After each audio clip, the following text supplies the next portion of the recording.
नमस्कार दोस्तों, अविरल टाइम्स में मैं सोनाक्षी दीक्षित आप सभी का स्वागत करती हूँ। दोस्तों, आधुनिक तकनीकी सुविधाओं के विस्तार के साथ इससे जुड़े जटिल खतरे अब लोगों के लिए परेशानी का सबब बनने लगे हैं।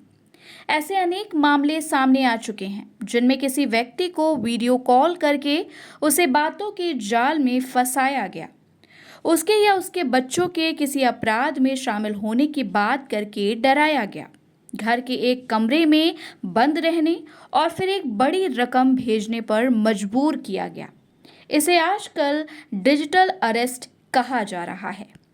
इस संजाल में लोगों के फंसने के कई मामले सामने आ चुके हैं। आम जिंदगी में तकनीक के लगातार बढ़ते दखल और उस पर निर्भरता के समांतर निश्चित तौर पर यह व्यापक चिंता का विषय है और इसके बारे में जनता के बीच जागरूकता फैलाने से लेकर इससे निपटने के लिए ठोस उपाय निकालने की जरूरत है। इसी के मद्देनजर प्रधानमंत्री ने अपने मन की बात कार्यक्रम में इंटरनेट के सहारे डिजिटल अरेस्ट या अन्य तरीकों से चल रही ठगी को लेकर आम जनता को यह संदेश दिया कि वे इस संजाल में ना फंसे। यह जगजाहिर तथ्य है कि अक्सर लोगों के पास इस तरीके के फोन आते रहते हैं जिनमें पुलिस अधिकारी के वेश में कोई व्यक्ति वीडियो कॉल करके खुद को किसी महकमे या संस्थान का अधिकारी बताकर किसी से जुर्माना या फिर पैसा चुकाने को कहता है। फोन पर ऐसे आधार पर या संदर्भ बताए जाते हैं कि कई लोग डरकर बातों के जाल में फंस जाते हैं और मांगी गई रकम बैंक खाते के जरिए भेज देते हैं, जबकि हकीकत यह है कि कोई भी सरकारी एजेंसी किसी व्यक्ति को फोन पर वीडियो या ऑडियो के जरिए बात करके ना तो किसी संबंध में पूछताछ करती है और ना ही पैसों की मांग करती है।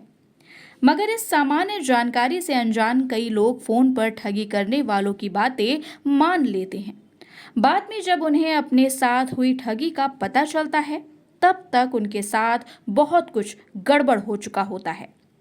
जाहिर है, इंटरनेट के इस्तेमाल से संबंधित जागरूकता और प्रशिक्षण के अभाव या फिर साइबर अपराधों की दुनिया से अनजान लोग ऐसी ठगी में फंसकर कई बार बड़ा नुकसान उठाते हैं। ऐसे में प्रधानमंत्री की सलाह इसलिए महत्वपूर्ण है कि डिजिटल अरेस्ट सहित साइबर ठगी के अन्य संदर्भों में उन्होंने लोगों को सावधान रहने की जो सलाह दी, उसकी पहुंच का दायरा बहुत बड़ा है।